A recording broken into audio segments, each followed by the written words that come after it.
Um, what happens when you combine the precision of clinical research with an artist? You get a mental health approach that doesn't just treat symptoms, it transforms lives. Joining us today is Dimple Jain, a global counseling psychologist and a PhD scholar who has navigated over 4,000 clinical sessions across the globe, from Teach for India to Spring Health in New York. Whether she is utilizing CBT and mindfulness or driving into hypnotherapy and art based work, Dimple is known for making therapy feel less clinical and more a deeply human conversation. Please help me welcome a therapist dedicated to making the complex world of mental health approachable and practical, Dimple Jain. Thank you so much for joining us today. Thank you so much, Neha. Yeah, I appreciate you letting our viewers know about me. Thank you so much for that, and thank you for inviting me. It's my pleasure being here. It's our pleasure too. So, I have a few discussion points with you around your work, around anxiety, depression, how does the future look like, and any tips you would have for Gen Z and Gen Alpha. So, the first one is about anxiety. So, when you're working with someone trapped in anxiety, what are the mental loops you see most often, and how do you help challenge them? Okay. Then. So, in my practice as a counseling psychologist, I see that anxiety often shows up in form of certain thinking traps or the faulty thinking patterns, which may distort the reality. So, one of the common pattern which I usually see is catastrophizing, wherein the mind jumps straight away to the worst case scenario. So, for example, it's like if I fail in a presentation, when my entire career is over. So, this way. So, one pattern is catastrophizing. Another, which I usually find, is all or nothing thinking, which we usually say as black and white thinking, rather. So, it is like either I should be perfect or it is a disaster. So it may be like if I'm not able to do it perfectly, it is a complete failure. Therein, wherein there is no gray area or there is no middle ground for it. So this is one more pattern I usually see. One more thing, I think it could be a mind reading, wherein the clients assume that they know what others are thinking about you, usually in a negative way. So let's say if somebody falls, she or he would think that people would make fun of me. So people near me will make fun of me, or they will think I'm a stupid or I'm an idiot, right? But rather it would the other way around. Rather, the people who see the person falling, they would be thinking, oh, I should come forward to help this person, right? So there are many other cognitive distortions. So we have a lot many. So I've just discussed three of them. There are many others, like either it can be overgeneralization, like taking one negative event and generalizing or applying it to everything. Or it can be should and must statements that I should do this, I must do this, or else I'm a failure, or I am not good enough. It can also be discounting the positive, only looking at the negatives and not taking up the positives. It can also be magnifying, wherein you make a mountain out of a mole. It can be jumping to conclusions, and many more. So these are the usual patterns I see people who come up with anxiety or overthinking issues. Right. Yeah, beautifully explained. So what can the person listening to this right now and who is in the middle of spiraling or think or catastrophizing, like you said, do one Hmm. small compassionate action to break the cycle? Okay. So basically, so overthinking is like a loop.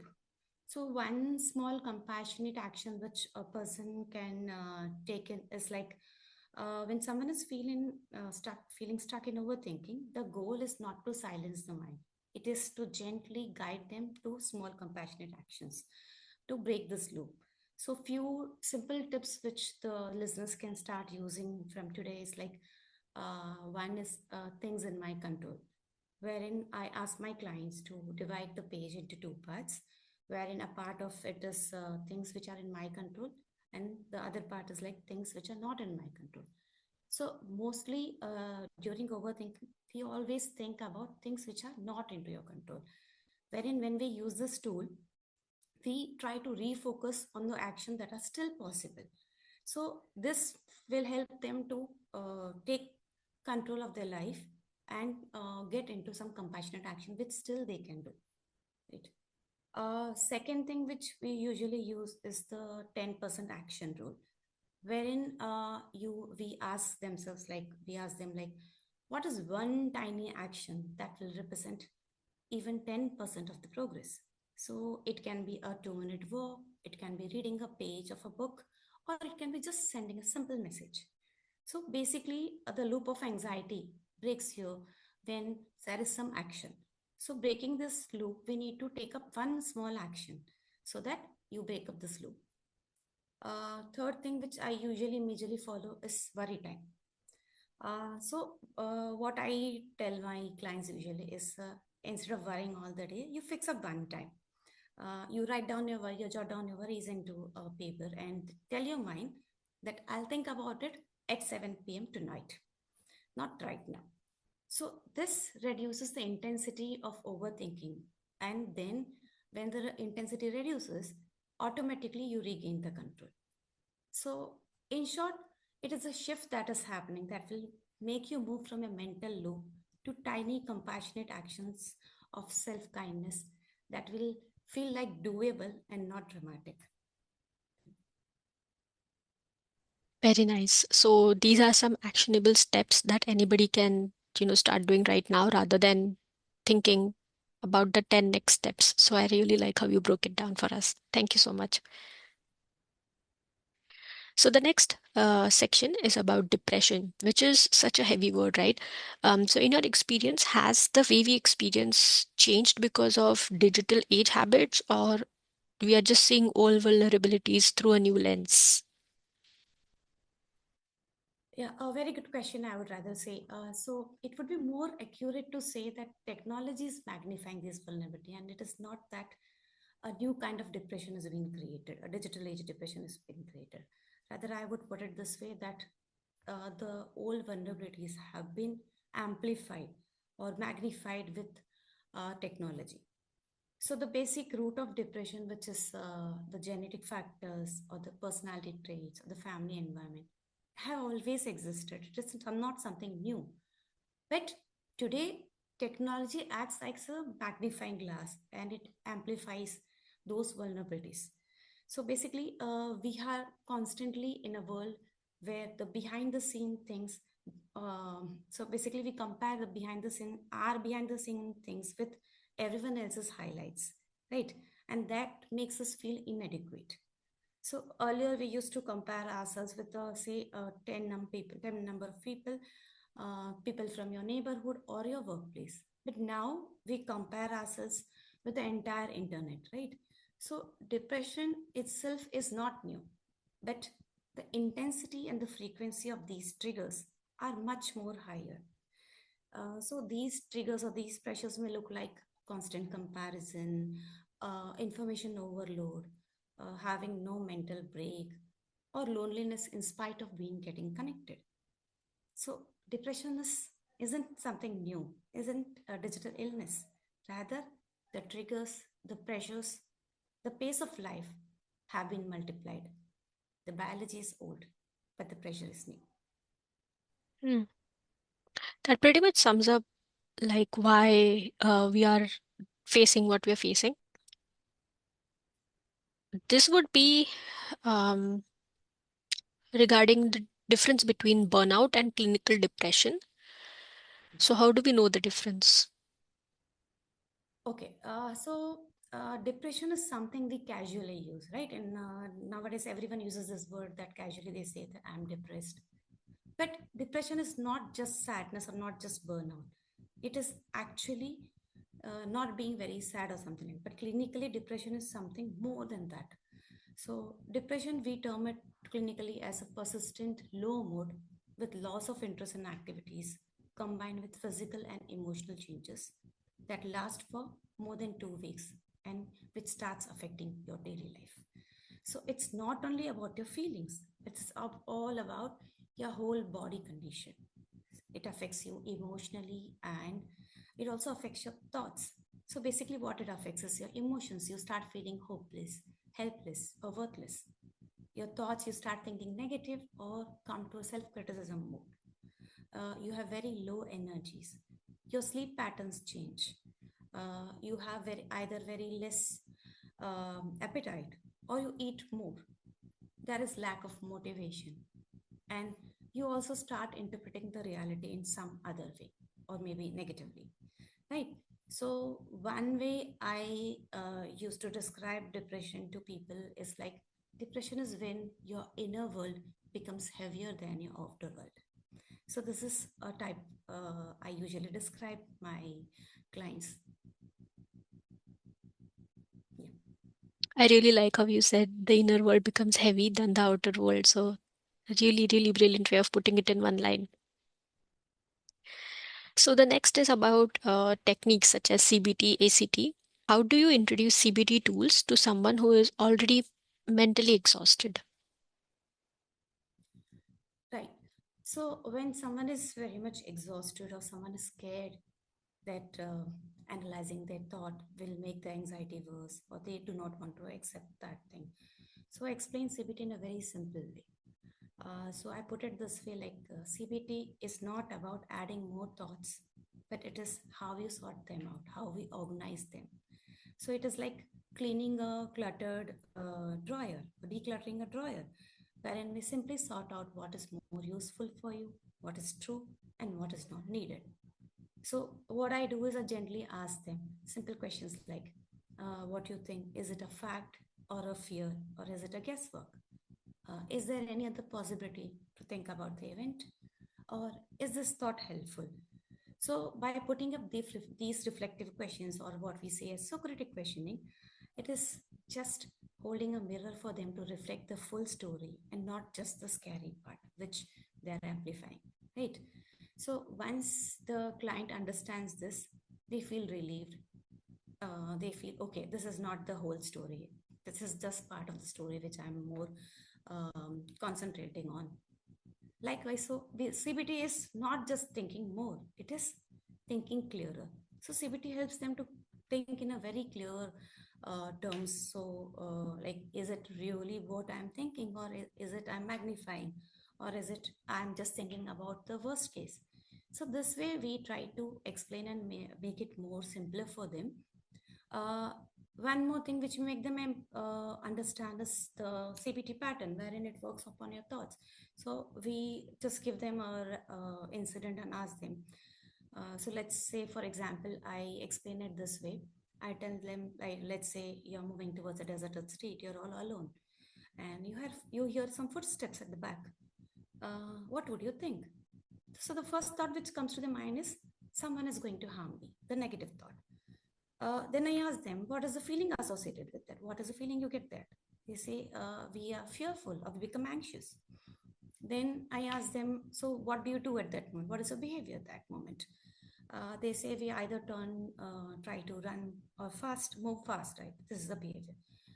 So I give them a very second scenario wherein I ask them, let's say the same scenario is happening, the same event, the same situation is happening.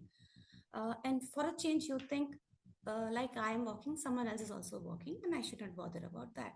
If that is a thought behind your mind, then what is the feeling you will get? They say, okay, it will be a very normal feeling. Then I ask them, would you run fast now, or would you try to move away fast? They say, no, it will be normal. I'll be just walking normal. So herein, I try to explain them. It is about your thoughts, how you think. If you start thinking negative, you will have negative feelings and you will behave negatively. But when you have it a normal thought, or a normal uh, thought, or a very positive thought about an event, you will start feeling normal and you will also behave normal. So this way, I try to explain CBT to them. How does your thoughts affect your feelings and your behavior? So where you need to work is the thoughts. Well said. But what about the time when situation is actually negative? How does CBT help uh, distinguish the positive from the negative in terms of the external world? And what are some coping strategies that people can apply because of CBT, like right away? Okay. So CBT, as I thought, works upon thoughts. So the coping strategy usually we use is majorly if you want to get an immediate result. So we use this mindfulness technique, which is from ACT ACT, which is a part of CBT, wherein we use this mindful exercise of grounding 5 4 3 2 1 technique. This is a mindfulness tool. Here, so this is very perfect, especially for students and for busy people, because um, you can do it anywhere, and you can gently pull out your mind from the past or the future and bring your mind to the present moment. So this grounding, how we use this grounding technique is like we ask them to notice 5 things, immediate things which you can see, 4 things which you can touch, 3 things which you can hear, 2 things which you can smell, and 1 thing which you can taste. So by going through your senses, your brain shifts from the threat mode to the sensory mode. It's like telling your nervous system that you are safe now. So this way, this is a very handy technique which I usually teach my clients, and it gives very good results. Yeah. Yeah. Really like how you're bringing them back to the present moment rather than allowing the thoughts to wander in a uncertain future point in time. It's really helpful. And so other techniques, we also use many techniques. One more is from a solution focused brief therapy, that is SFBT. We use the miracle question, wherein we ask the clients who are usually stuck that suppose if you wake up tomorrow and a miracle happens, and if the problem is gone, what is the first tiny sign which you will notice that things are better? So, although the miracle question looks very simple, but it shifts your mind from the problem mode to the possibility mode, wherein you are not looking for big transformations, right? The only one small tiny sign will make you feel that there is hope. So this way also we cultivate, um, like we try to address this overthinking and anxiety. Yep. Thanks for sharing that. So the next section is about turning pain into purpose. So you talk about the difference between pain and suffering. It looks like a vital distinction. So could you break that down for us? Yeah, sure. So pain and suffering, although used alternatively, pain is something which life does to you. It is unavoidable. But some suffering is something uh, like it can be avoided. It is a story we tell ourselves, basically. So if I explain it very simply in an analogical form, where pain is something like rain, you cannot avoid it, right? But suffering is like leaving the umbrella and just getting drowned into it. So when we stop resisting and we stop catastrophizing, or we stop attaching long term meanings to the short term pain, suffering automatically decreases. Good to say that suffering is a choice. Yes, definitely it's a choice. Basically, pain is something which you cannot avoid. So let's say you get hurt, right? But that is a pain. You cannot avoid that. But when you say this in the form of like, this is going to stay with me for all life, I'll not get well at all, then that is a suffering. You're attaching a long term meaning to a short term pain. So that is the difference between a pain and a suffering, wherein a pain is unavoidable, but suffering is something which is in your control and it can be avoided. It is based upon how you tell yourself. What is the story you tell yourself? Beautiful. So is it actually possible to take our deepest pains and upcycle them into a sense of purpose? And what does that process look like? Yes, definitely. So basically, it depends upon the what questions you ask yourself. So pain can become a purpose if we change the questions we ask ourselves. So basically, instead of asking why this is happening to me, we can ask like, what can I learn from this, or what does this experience teach me, or how can I get things better. So this way, a small shift turns your pain into a purpose. So I have seen certain clients who have turned their heartbreaks into healthy boundaries, their job losses into a new direction, their personal struggles have become an empathy for them to take this as a service to the humankind. So I think somewhere I've also read about your story wherein you have converted your personal struggle into something of a purpose thing, right? So Yeah, when that's right. basically Yeah. when yeah, so basically when we reflect upon the lessons and we try to connect with our values, the pain doesn't hurt. It starts guiding you to a new purpose. Yeah. Um, yeah, thank you for highlighting about my story as well. Yeah, I can say that you're doing some research. So the next section is about the future for Gen Z and Gen Alpha. Looking at the next generation, especially students, what is the one skill you think will be most critical for them to learn from a mental health perspective? Yeah, so nowadays we see that students lose hope very fast, or they are not able to be resilient. They are not able to take up the emotional pain. So I think one thing which will always help them for building up a future resilience is like emotional regulation skills. Simple tools like breath work, grounding, or just naming your emotions that I'm overwhelmed will help them to calm their mind into tough moments, right? The second thing which we can work upon is help seeking behavior. We already have a stigma related to this, right?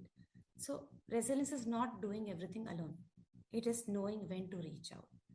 So, talking to your teachers, your counselors, or using resources such as teletherapy. We have multiple teletherapy platforms available like iCall or the Nimhans, Your Dost, or one is Book My Therapy. Using these resources and knowing when to use them will always help them. Next thing which we can work upon is healthy thinking patterns. So, CBT thinking styles like questioning your unhelpful thoughts or setting your screen limitation time will build up mental clarity. Right? We can also work upon adding up supportive communities wherein we can have school mental health clubs, peer groups, wherein safe conversations are being held. And this will also reduce the stigma around mental health.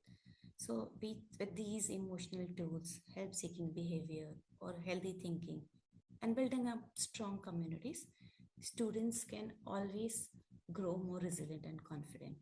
And this can be inculcated as a mental health thing. Okay. I'm just trying to put myself in their shoes and ask from their perspective and advice from you. Is it a good moment to talk? Not a moment, but rather seeking help, uh, or taking advice from your friend versus a counselor versus parents.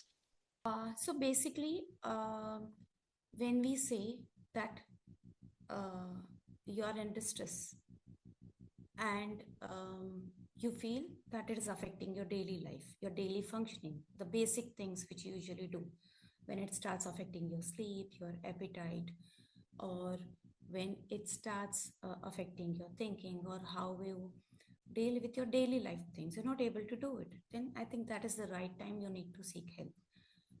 What usually firstly we do is we talk to our friends majorly because they belong to the same age group, or maybe they share the same experiences in the same language. So I think that is the first point to reach out. Maybe they can guide the person to take a professional help. Secondly, whenever they feel like things are not working and they need some better skills, or maybe the friend is not able to understand or something like that, they can always take help of their teachers. um, Basically we ask them to take help of the adults. Talking about it will always help. Many times the students especially, they do not understand what is going through. They have a lot of distress, they have a lot of anxiety, they have fears, certain phobias. Many times they're not able to understand what is happening with them. So the first thing is either you talk to your parents if you're at home, or your teachers. when you feel that things are out of your control and you're not able to handle even your daily tasks. I think that is the right time to approach. Yeah, that's a clear distinction between whom to approach when, because, if again, circling back to a point in time when I was a student, I would obviously talk to my friends because I have an understanding that they would understand my situation and advice, because we all belong to the same age group. That would not necessarily mean a mature advice. So, yeah, so thank you for highlighting the difference. So, in today's day and age, when we are in the world of AI and technology is rapidly changing mental health, what role do you see technology and peer support communities playing in complementing traditional mental health care for Gen Z and Gen Alpha? So technology and peer support will always play a very huge role for Gen Z and Gen Alpha, but it can always be a powerful companion rather than being a replacement for therapy. So things like mood tracking apps, things like self-help tools, early screening test, or teletherapy. These tools will always support therapy, and it will make therapy more accessible, immediate, and stigma-free, especially for students who hesitate to approach the counselors first. So these can be a companion, powerful companion, and not as a replacement for therapy. So yeah, this will help them get a better support, or maybe the initial support they need. So, this brings to the end of the podcast. And what I would like to ask is, for anyone who is interested in booking a session with you, where can they find you? And how can they book a session with you? Okay, so they can find me on my Instagram. That is psychologist underscore dimple. That is my Insta ID, and they can also find me through my email, psychologistdimple at the rate gmail.com. And they can also connect me on a call. So do I need to share my number here? Yeah, you can. If you Okay. feel comfortable, definitely you can do that. Yes. So my number is 8732903167. Okay. So you can connect with me on call or on WhatsApp messages also. So these Okay. three. Yeah. Okay. I'll add all this information in the description so that it's an easy reference point for audience. So thank you so much. It was really nice talking to you and deeply insightful conversation. So thank you so much for your time today.